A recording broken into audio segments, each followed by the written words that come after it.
2024ஆம் ஆண்டில் 4 மாநிலங்களுக்கான பேரிடர் நிவாரண கூடுதல் நிதியாக 1280 கோடி ரூபாயை மத்திய அரசு விடுவித்திருக்கும் நிலையில் அதில் தமிழகத்திற்கு 522 கோடி ரூபாய் ஒதுக்கப்பட்டுள்ளது. 2024ஆம் ஆண்டில் ஏற்பட்ட புயல் உள்ளிட்ட இயற்கை சீற்றங்களுக்காக கூடுதல் நிவாரண நிதியாக 4 மாநிலங்களுக்கு 1280 கோடி ரூபாயை ஒதுக்க மத்திய உள்துறை அமைச்சகத்தின் உயர்நிலைக்குழு ஒப்புதல் அளித்துள்ளது. இதில் பீகாருக்கு அதிகபட்சமாக 589 கோடி ரூபாயும், ஹிமாச்சல பிரதேசத்திற்கு 136 கோடி ரூபாயும் ஒதுக்கப்பட்டுள்ளது. தமிழ்நாட்டிற்கு 522 கோடி ரூபாயும், புதுச்சேரிக்கு 33 கோடி ரூபாயும் ஒதுக்கப்படுவதாக அறிவிக்கப்பட்டுள்ளது. இத்தொகை ஏற்கனவே விடுவிக்கப்பட்ட தொகையுடன் கூடுதலாக வழங்கப்படும் என்றும் உள்துறை அமைச்சகம் தெரிவித்துள்ளது.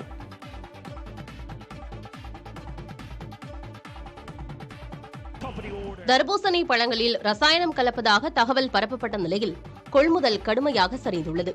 வியாபாரிகள் வராததால் விழுப்புரம் மாவட்டத்தின் பல்வேறு பகுதிகளிலும் தர்பூசணி பழங்களை விவசாயிகள் அறுவடை செய்யாமல் அப்படியே விட்டுவிட்டனர். இதனால் கொடியிலேயே அவை அழுகும் நிலை ஏற்பட்டுள்ளது. 1 கிலோ தர்பூசணி 75 காசுகள் வரை விலை குறைந்திருப்பதாக விவசாயிகள் வேதனை தெரிவிக்கின்றனர். தர்பூசணி ஒரு 4 ஏக்கர் பயிர் வச்சிருக்கோம். வியாபாரிக்கு ஃபோன் பண்ணால் ஃபோனே எடுக்க மாட்டாங்க. எடுத்து அதை வரணும் சொல்கிறாங்க. இது வரைக்கும் வந்த பாடு இல்லை. எங்கள் கொல்லிலே காய்ங்களாம் அழுகுற நிலைக்கு ஆயிடுச்சு. இது போல் ரசாயனம் கலந்தது அப்படின்னு சொல்லியிருந்தாங்க. ரசாயனம்லாம் நாங்கள் எதுவும் கலக்கல ஐயா. இதை பாருங்கள், ஒரு காயை உடச்சி காட்டுறேன், பார்த்துட்டு சொல்லுங்க ஐயா. எவ்வளோ நல்லா இருக்கு பாருங்க. இதை போய் மக்கள் மனசில் விதைக்கிறாங்க விஷத்தை கலந்துட்டுன்னு. எதுக்கு எங்களுக்கு இந்த வேலை? எங்களுக்கு உரிய காசு வந்தாலே எங்களுக்கு போதும். நாங்கள் இன்னும் லாபம் எதிர்பார்க்குறோமா சொல்லுங்க. வெளிநாட்டு குளிர்பானங்களில் போய் ஆய்வு செய்யல. ஆய்வு செஞ்சாலும் இப்போ எத்தனோ கம்பெனி இருக்கு வெளிநாட்டு குளிர்பானங்களில். அதில் என்னென்ன கெமிக்கல் கலக்குறாங்க எதுவுமே தெரியாது. அதனுடைய வியாபாரத்தை பெருக்கிறதுக்காக விவசாயிகள் வயிற்றுல அதிகாரி அடிக்டாருன்னு சொல்ல முடியும். இதேபோல் புதுக்கோட்டை மாவட்டம் பி. மாத்தூர் கிராமத்தில் தர்பூசணிகளுக்கு உரிய விலை கிடைக்கவில்லை என விவசாயிகள் வருத்தம் தெரிவித்தனர். கிலோ 3 ரூபாய்க்கு கூட விலை போகாததால் சாகுபடி செய்த பணத்தை கூட எடுக்க முடியாத நிலைக்கு தள்ளப்பட்டுள்ளதாகவும் விவசாயிகள் வேதனை தெரிவித்தனர். கிரெடிட் கார்டை பயன்படுத்திய போது ஆன்லைன் மோசடியால் பாதிக்கப்பட்ட நபருக்கு 50,000 ரூபாய் நஷ்டஈடு வழங்க திருவாரூர் நுகர்வோர் குறைதீர் ஆணையம் உத்தரவிட்டுள்ளது. குடவாசல் அருகே வடகண்டம் கிராமத்தை சேர்ந்த ரவிச்சந்திரன் ஆன்லைனில் சில பொருட்களை கிரெடிட் கார்டு மூலம் ஆர்டர் செய்ய முயன்று முடியாத நிலையில் 74,859 ரூபாய் கிரெடிட் கார்டு பில் மட்டும் குறுஞ்செய்தியாக வந்தது. சைபர் கிரைம் மற்றும் வங்கியில் புகார் அளித்த அவர் கிரெடிட் கார்டு பில்லை வட்டி மற்றும் தாமத கட்டணத்துடன் செலுத்த வேண்டும் என வங்கி மிரட்டிய நிலையில் நுகர்வோர் நீதிமன்றத்தை நாடினார். விசாரணை நடத்திய நீதிமன்றம் ரவிச்சந்திரனிடம் எந்த தொகையும் வசூலிக்க கூடாது என உத்தரவிட்டதுடன் அவருக்கு மன உளைச்சல் ஏற்படுத்தியதற்காக 50,000 ரூபாய் நஷ்டஈடு வழங்க உத்தரவிட்டது. மேலும் வழக்கு செலவு தொகையாக 10,000 ரூபாயை 1 மாதத்திற்குள் வழங்க வேண்டும் எனவும் உத்தரவிட்டது.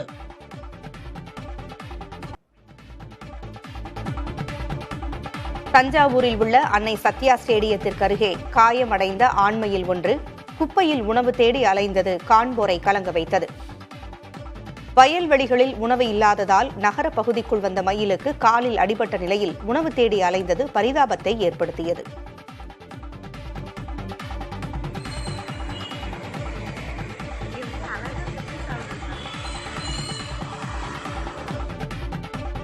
தேனி மாவட்டம் பெரியகுளத்தில் குடிநீர் மற்றும் பாசனத்திற்கு பயன்படும் சோத்துப்பாறை அணையின் நீர்மட்டம் நீர்பிடிப்பு பகுதிகளில் பெய்த கனமழையால் ஒரே நாளில் 65 அடியிலிருந்து 81.34 அடியாக 16 அடி உயர்ந்தது. தற்போது 155 கன அடி நீர் வந்து கொண்டிருக்கும் நிலையில் 3 கன அடி நீர் குடிநீருக்காக வெளியேற்றப்படுகிறது. சோத்துப்பாறையில் 8.6 சென்டிமீட்டர் மழையும் பதிவாகியுள்ளது.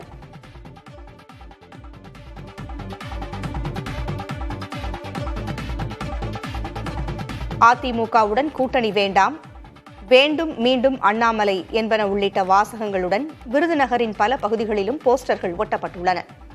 பாஜகவின் விருதுநகர் மாவட்ட இளைஞர் அணி துணைத் தலைவர் CP சக்கரவர்த்தியின் பெயரில் இந்த போஸ்டர்கள் ஒட்டப்பட்டுள்ளன.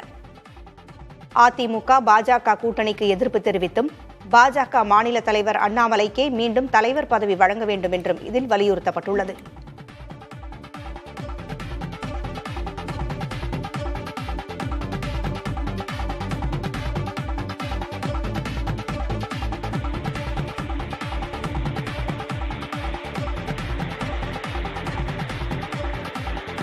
சென்னையை அடுத்த வண்டலூர், கூடுவாஞ்சேரி, மறைமலை நகர் ஆகிய பகுதிகளில் மழை பெய்தது. சுமார் 1 மணி நேரம் பெய்த மழையால் குளிர்ச்சியான சூழல் நிலவியது. இதேபோல் தூத்துக்குடி மாவட்டம் ஸ்ரீவைகுண்டம் மற்றும் அதன் சுற்றுவட்டார பகுதிகளான கருங்குளம், செய்துங்கநல்லூர், விட்டிலாபுரத்தில் இடியுடன் பலத்த மழை பெய்தது. இதன் காரணமாக சாலையில் தண்ணீர் பெருக்கெடுத்தது.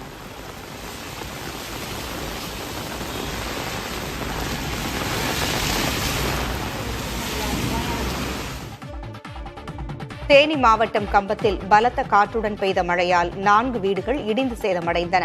பலத்த காற்றுடன் மழை பெய்த நிலையில் ஆதிசக்தி விநாயகர் கோவில் தெருவில் உள்ள முருகன், காமாட்சி உள்ளிட்ட 4 பேருக்கு சொந்தமான வீடுகளின் பின்புறம் உள்ள காலி இடத்தில் மழைநீர் தேங்கியது. இதனால் வீடுகளின் பின்புறம் உள்ள மதில்கள் இடிந்து வீடுகளும் சேதமடைந்தன. பாதிப்புகளை பார்வையிட்டு சென்றுள்ள அதிகாரிகள் நிவாரணத் தொகை வழங்கப்படும் என்று தெரிவித்துள்ளனர்.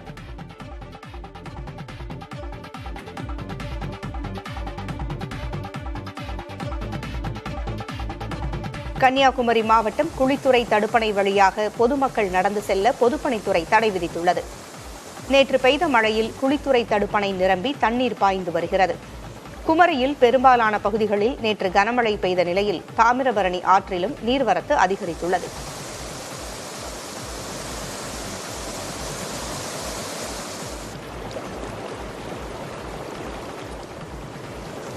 திண்டுக்கல் நகராட்சி மாநகராட்சியாக தரம் உயர்த்தப்பட்டு 12 ஆண்டுகள் நிறைவடைந்தும் பாதாள சாக்கடை திட்டப்பணிகள் முழுமையாக நிறைவடையாமல் இருப்பது பொதுமக்கள் மத்தியில் அதிருப்தியை ஏற்படுத்தியுள்ளது. 2005ஆம் ஆண்டு திண்டுக்கல்லில் பாதாள சாக்கடை பணிகளுக்கான ஒப்பந்தம் போடப்பட்டு 2007இல் பணிகள் தொடங்கப்பட்டு 2013இல் 13 வார்டுகளில் மட்டுமே பணிகள் நிறைவடைந்தன.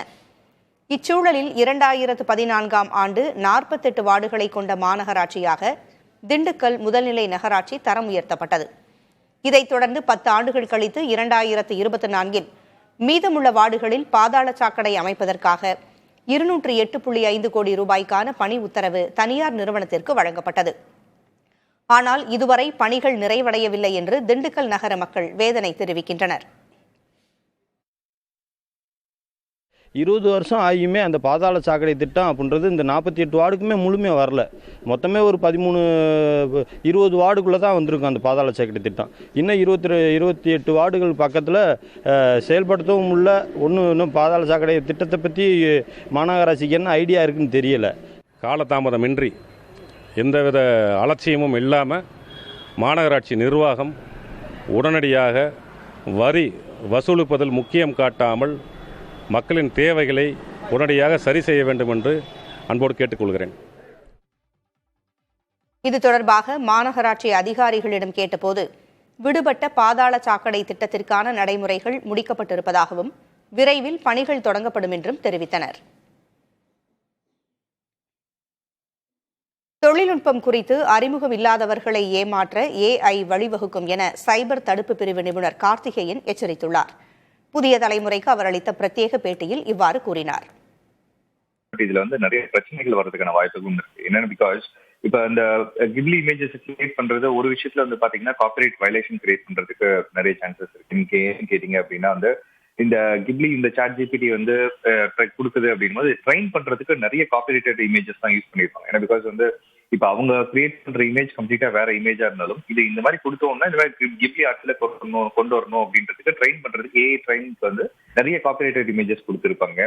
ஸோ அதனால தாராளமா இப்ப இந்த ஸ்டுடியோ கிப்லி மாதிரி ஜாப்பனீஸ் கம்பெனி எல்லாம் அவங்க மேல காப்பிரைட் ஆக்ஷன் எடுக்கிறதுக்கான வாய்ப்புகள் இருக்கு. எஸ்பெஷலி இந்த டெக்னாலஜி பத்தி தெரியாத வயசானவங்களா இருக்கும்.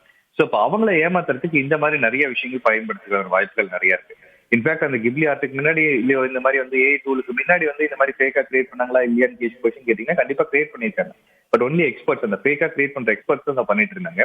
இன்னைக்கு கையளவுல மொபைல்லேயே இதை கிரியேட் பண்ண முடியும் அப்படின்றதுனால நிறைய பேர் இந்த மாதிரி ஏமாத்துறதுக்கான வாய்ப்புகள் இருக்கு. எங்கேயாவது ஒரு இடத்துல போகும்போது ஆதார் கேட்கும்போது ஃபேக் ஆதார் கொடுக்கறதுக்கான வாய்ப்புகள்லாம் இருக்கு. பட் சைபர் த்ரெட்னு இதுல பெருசா எதுவும் இருக்கிறதுக்கான வாய்ப்புகள் ரொம்ப கம்மி. கவர்மெண்ட் ரெகுலேட் பண்றது கொஞ்சம் மெதுவாக தான் வரும். டெக்னாலஜி இப்போ தான் வந்திருக்கும், ஃபியூ டேஸ் தான் ஆகுது. ஸோ இது கவர்மெண்ட் ரெகுலேட் பண்றது கொஞ்சம் நாள் ஆகும். அதுக்கு முன்னாடி பாத்தீங்க அப்படின்னா நம்மளே முதல்ல ரெகுலேட் பண்ணிக்கணும். இது தேவையா தேவையில்லையா, பட் எல்லாத்தையும் நம்ம யூஸ் பண்ணாம இருக்கக்கூடாது. பட் தேவையில்லாத விஷயத்துக்கு யூஸ் பண்ணக்கூடாது அப்படின்றது தான். ஏன்னா பிகாஸ் நாளைக்கு தப்பு பண்ணிட்டு அதுக்கப்புறம் எனக்கு இது தப்புன்னு எனக்கு தெரியாதுன்னு சொல்ல முடியாது. Because ignorance of law is not an excuse. So அதனால பாத்தீங்கன்னா ஒரு விஷயத்தை கிரியேட் பண்றதுக்கு முன்னாடியோ, அதை பப்ளிஷ் பண்றதுக்கு முன்னாடியோ, அதை டிரான்ஸ்மிட் பண்றதுக்கு முன்னாடியோ அதை நம்ம பண்ணலாமா பண்ணக்கூடாதா, இதனோட விளைவுகள் என்ன இருக்கு அப்படின்னு ஒரு ஸ்டடி பண்ணிக்கலாம். இன்னைக்கு சட்டம் வந்து எல்லாமே உங்களுக்கு ஆன்லைன்ல நீங்க கூகுள் பண்ணா உங்களுக்கு கிடைக்க போகுது. ஸோ அதை வச்சு இந்த சட்டப்படி இதுல இருந்து பனிஷ்மெண்ட் இருக்கா இல்லையா, இதை நம்ம பண்ணலாமா வேண்டாமான்னு நீங்க பாத்துட்டீங்க அப்படின்னா சேஃபா யூஸ் பண்ணலாம் இது.